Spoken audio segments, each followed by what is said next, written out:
Perkenalkan, nama saya Joni dari kelas 12 MIPA 1. Di video kali ini saya akan menjelaskan materi-materi fisika mengenai inti atom dan intake nuklir.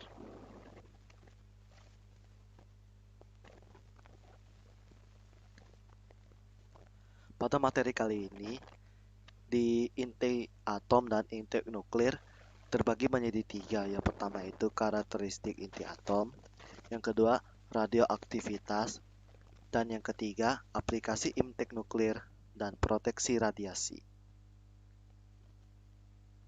Karakteristik inti atom. Karakteristik dari inti atom yaitu 1. Tersusun dari partikel proton dan neutron. Yang kedua, bermuatan positif akibat adanya proton. Yang ketiga, menyusun hampir semua massa pada atom. Yang keempat, menyusun hanya sebagian kecil volume ruang pada atom. Yang kelima, dikelilingi oleh kulit atom yang berisi elektron.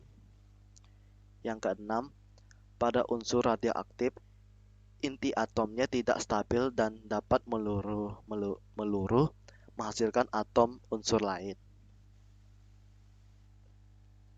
Partikel penyusun inti. Inti atom tersusun dari proton dan neutron. Proton merupakan partikel bermuatan positif dengan muatan 1,6 kali 10 pangkat min 19 Celcius dan masanya 1,672614 kali 10 pangkat min 27 kg.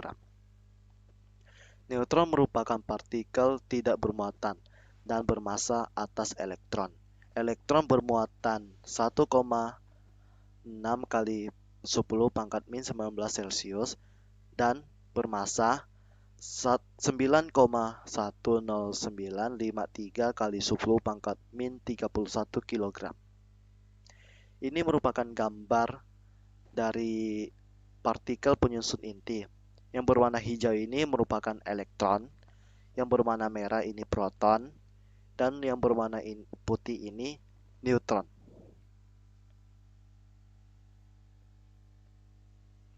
Simbol unsur. Dalam tabel periodik, atom suatu unsur secara umum dilambangkan dengan A, Z, X, yang dimana X merupakan lambang unsur.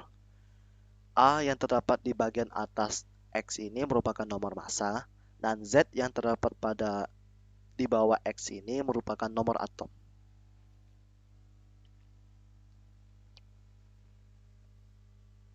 Nuklida.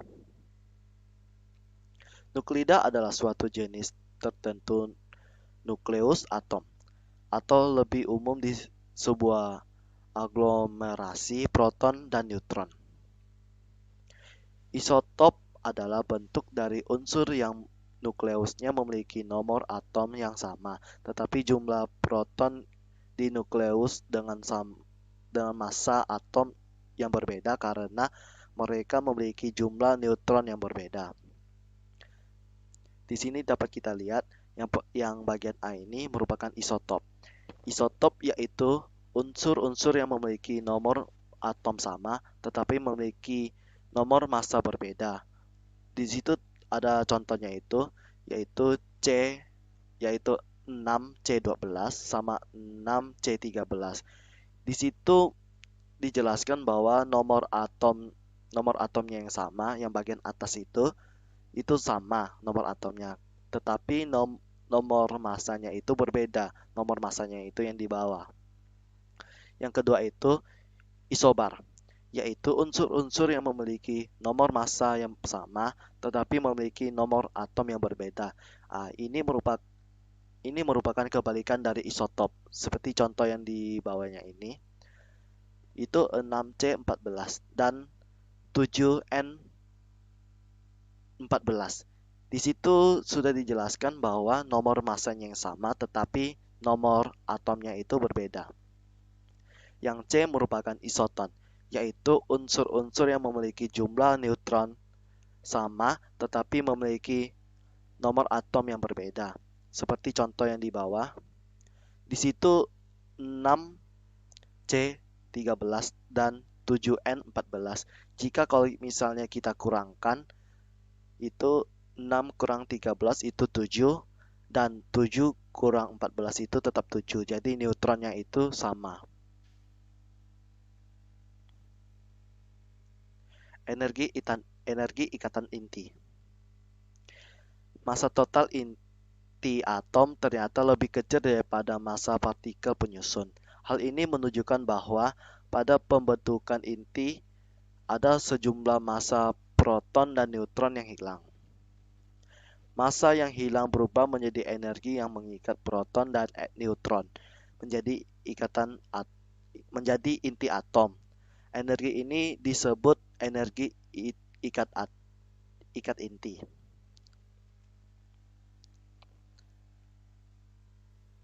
Di sini kita dapat lihat di dalam tabel ini the fact massa yang di bawahnya itu ZMP tambah NMN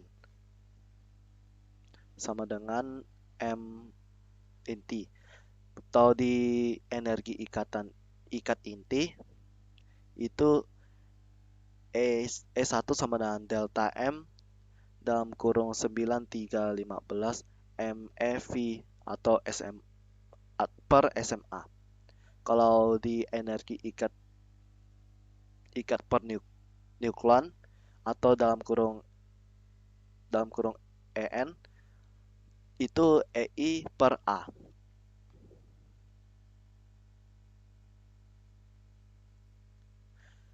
Reaksi inti. Reaksi inti merupakan reaksi yang terjadi jika suatu inti atom induk ditembak dalam partikel yang berenergi dan menghasilkan inti baru disertai pelepasan sejumlah energi. A. Reaksi fusi adalah reaksi penggabungan beberapa inti ringan menjadi inti yang lebih berat yang disertai dengan pemancaran energi. B. Reaksi fisi adalah reaksi pembelahan inti atom berat menjadi inti atom baru yang lebih ringan dan disertai dengan pelepasan energi. Spektrum atom hidrogen. Spektrum atom hidrogen terbentuk garis yang khas. Pada tahun 1885, John Jacob Balmer menemukan perumusan secara empiris tentang panjang gelombang pada garis spektrum atom hidrogen. Bentuk persamaan Balmer sebagai berikut. Ini merupakan bentuk persamaannya, yaitu 1 per lambda sama dengan R dalam kurung 1 per 2 pangkat 2 dikurang dengan 1 per N pangkat 2. Beberapa spektrum lain yang dihasilkan oleh atom hidrogen sebagai berikut. Yang pertama itu Dirac-Lyman. Persamaannya yaitu 1 per lambda sama dengan R dalam kurung 1 per 1 pangkat 2 dikurang dengan 1 per N pangkat 2. Yang kedua, Dirac-Balmer yang barusan kita dibahas tadi itu sama. Dan yang ketiga ini Dirac-Paschen 1 per lambda sama dengan R dalam kurung 1 per 3 pangkat 2 per 1 per N pangkat 2. Yang keempat, Dirac-Barkett. Persamaannya yaitu 1 per lambda sama dengan R dalam kurung 1 per 4 pangkat 2 per 1 per N kuadrat. Contoh soal. Ini merupakan contoh soal di bagian yang pertama. Inti atom dengan nomor massa yang di atas itu 14 dan nomor atomnya itu 7. N memiliki energi ikatan per nukleon sebesar 7,4 471,674 MeV per nukleon. Jika massa proton sama dengan 1,007825 SMA, massa neutron sama dengan 1,008665 SMA, dan 1 SMA sama dengan 931 MeV. Tentukan energi ikat inti. Diketahui MP sama dengan 1,007825 SMA. Yang kedua, NM sama dengan 1,008665 SMA. Yang ketiga, EN sama dengan 7,471674 MeV per nukleon. A sama dengan 14, Z sama dengan 7. Yang ditanyakan yaitu EI. Kita langsung menyelesaikannya, yaitu dengan rumus EI sama dengan ENA, yang dimana sama dengan dalam kurung 7,471674 MeV per nukleon dikali dengan 14 nukleon sama dengan 104,603,436 MeV. Jadi energi ikat inti sebesar 114,603,436 MeV. Radioaktivitas. Radioaktivitas atau radioaktif mengacu pada partikel yang dipancarkan dari inti sebagai akibat dari ketidakstabilan nuklir.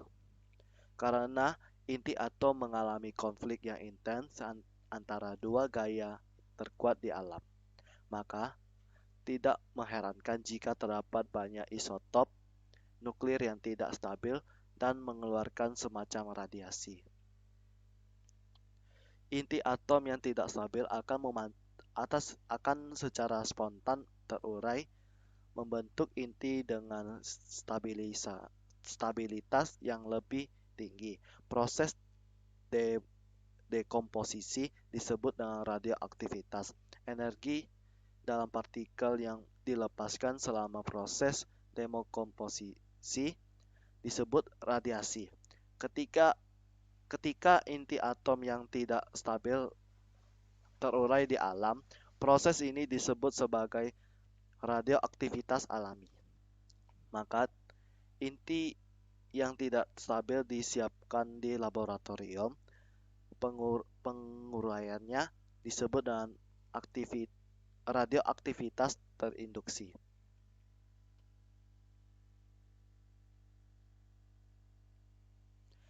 Sinar-sinar radioaktif. Ada 3 jenis sinar radioaktif, yaitu sinar alfa, sinar beta, dan sinar gamma. Ketiga sinar tersebut dihasilkan dari peristiwa peluruhan inti atom tertentu, dan sinar tersebut memiliki karakteristik dan sifat masing-masing. A. Sinar alfa. Terdiri atas inti helium atau dalam kurung 4He2, 2 proton, 2 neutron, massa 4 dan muatan plus 2. Bermuatan listrik positif,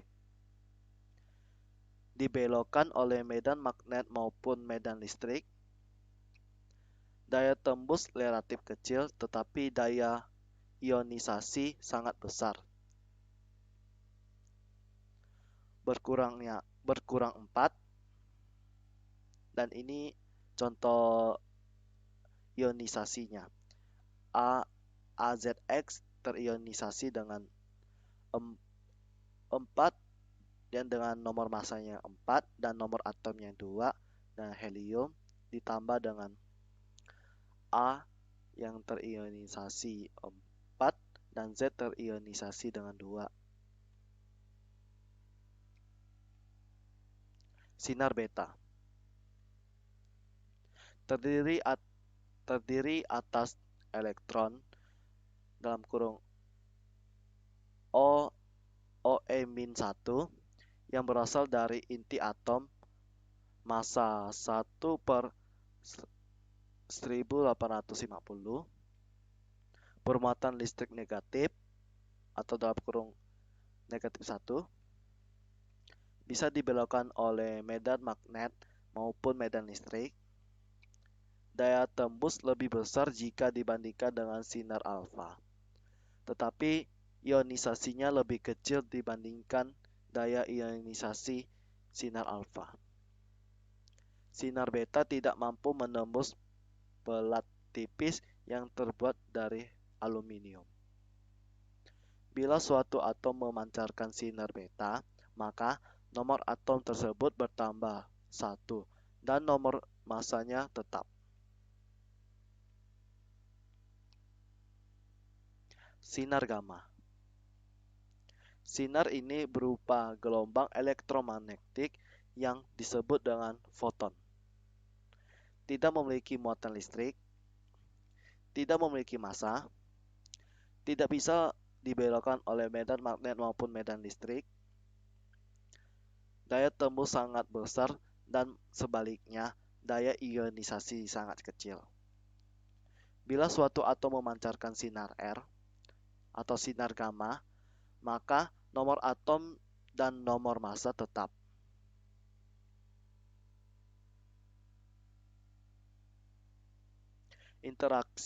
Interaksi sinar radioaktif dengan bahan.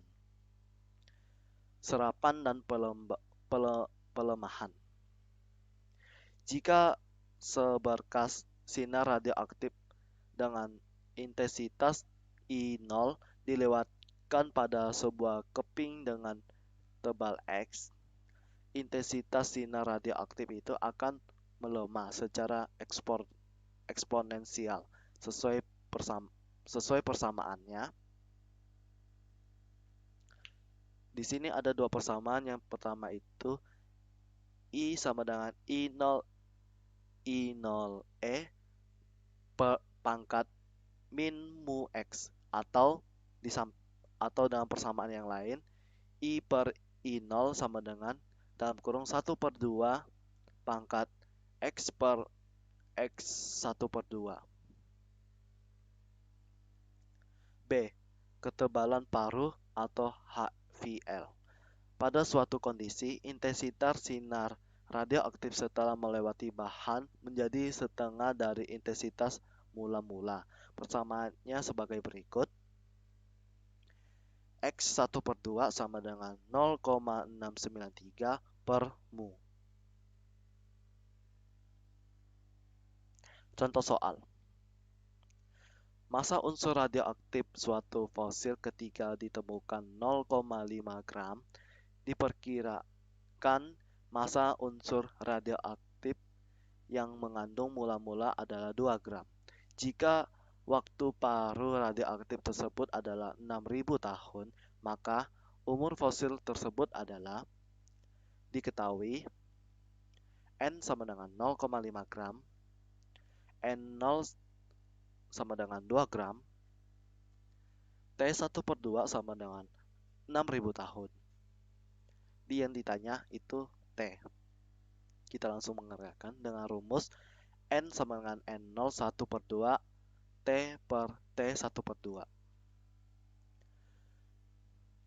yang menjadi 0,5 gram sama dengan 2 gram 1/2 T per 6.000 tahun, sama dengan T per 6.000 tahun sama dengan 2.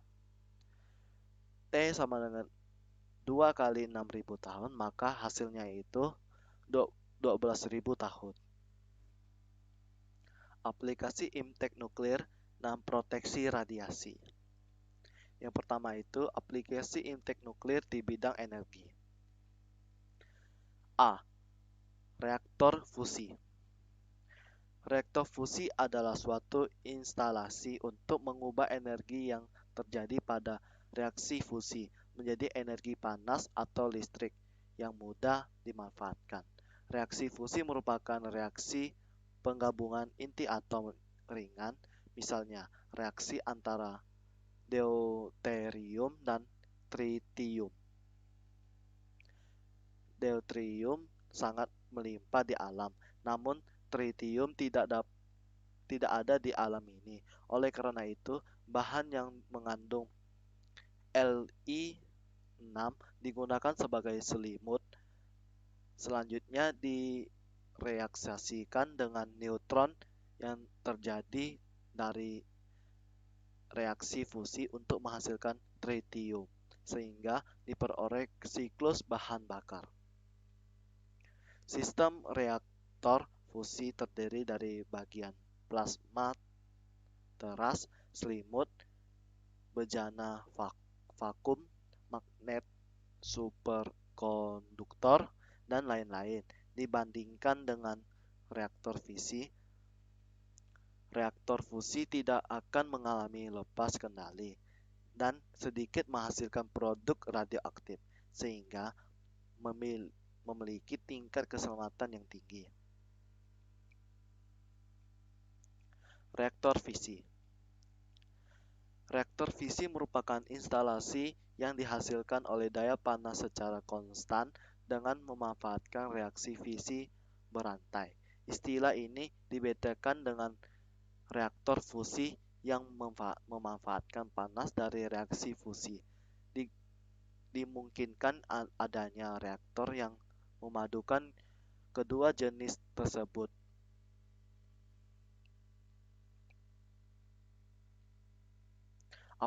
Aplikasi Impact nuklir di bidang industri. Saat ini, radioaktif digunakan sebagai industri, misalnya industri pupuk, atau bahan digunakan oleh perusahaan yang mencari sumber-sumber baru minyak bumi yang ada di perut bumi. Di bidang industri, teknologi nuklir pun sudah banyak digunakan, misalnya untuk sterilisasi, pengujian kualitas bahan, konstruksi, dan banyak lagi. A. Pemeriksaan tanpa merusak. Radiasi sinar gamma dapat digunakan untuk memeriksa cacat pada logam atau sambungan las, yaitu dengan meronsen bahan tersebut. B. Mengontrol ketebalan bahan. Ketebalan produk yang berupa lembaran seperti kertas film atau lempengan logam dapat dikontrol dengan radiasi. C. Pengawetan bahan. Radiasi juga telah banyak digunakan untuk mengawetkan bahan seperti kayu, barang-barang seni, dan lainnya. Meningkatkan mutu tekstil, contohnya mengubah struktur serat tekstil. Untuk mempelajari pengaruh oli dan aditif pada mesin selama mesin bekerja. Bidang hidrologi. A. Untuk menguji kecepatan aliran sungai atau aliran lumpur. Radiosotop ini dapat digunakan untuk mengukur debit air. Biasanya radioisotop natrium 24 Na24 digunakan untuk bentuk garam NaCl. Dalam penggunaannya, garam ini terlarut ke dalam air atau lumpur yang akan diteliti debitnya. Pada tempat atau jarak tertentu, intensitas radiasi diperiksa, sehingga rentan waktu yang diperlukan untuk mencapai jarak tersebut dapat diketahui. B. Untuk mendeteksi kebocoran pada pipa bawah tanah. Untuk mendeteksi kebocoran pada pipa-pipa yang ditanam di bawah tanah, biasanya digunakan radioisotop Na24 dalam bentuk garam NaCl atau A2CO3. Radioisotop Na24 ini dapat memancarkan sinar gamma yang bisa mendeteksi dengan menggunakan alat pecah radioaktif Geiger counter untuk mendeteksi kebocoran pada pipa air. Garam yang mengandung radioisotop Na24 dilarutkan ke dalam air, kemudian permukaan tanah di atas pipa air diperiksa dengan Geiger counter. Intensitas radiasi yang berlebihan menunjukkan adanya kebocoran. Radioisotop juga dapat digunakan untuk menguji kebocoran sambungan logam pada pembuatan rangka pesawat. Aplikasi intake nuklir di bidang kesehatan. Teknologi nuklir dapat dimanfaatkan untuk kesehatan, baik untuk diagnosa maupun untuk pengobatan atau terapi. Dengan menggunakan radiasi dari isotop radioaktif cobalt pada dosis tertentu terhadap sel-sel kanker, sel-sel ini akan mati, sedangkan sel-sel normal tidak begitu terpengaruh selama pengobatan. Selain itu, untuk mendiagnosa penyakit pasien tanpa harus melakukan pembedahan, para dokter biasanya menggunakan sinar X. Selain itu, kedokteran nuklir juga mampu mendeteksi adanya kekambuhan penyakit kanker. Sejak puluhan tahun lalu, berbagai rumah sakit nasional telah memanfaatkan radioisotop produksi dalam negeri guna diagnosa ataupun terapi aneka macam penyakit. Bidang kedokteran telah mengambil manfaat dari teknik nuklir seperti pembersihan medik dengan menggunakan pesawat gamma kamera, renograf prototipe yang berguna untuk mendiagnosis fungsi ginjal, pesawat sinar X prototipe yang digunakan sebagai diagnosis anatomi organ tubuh. Sekian, terima kasih.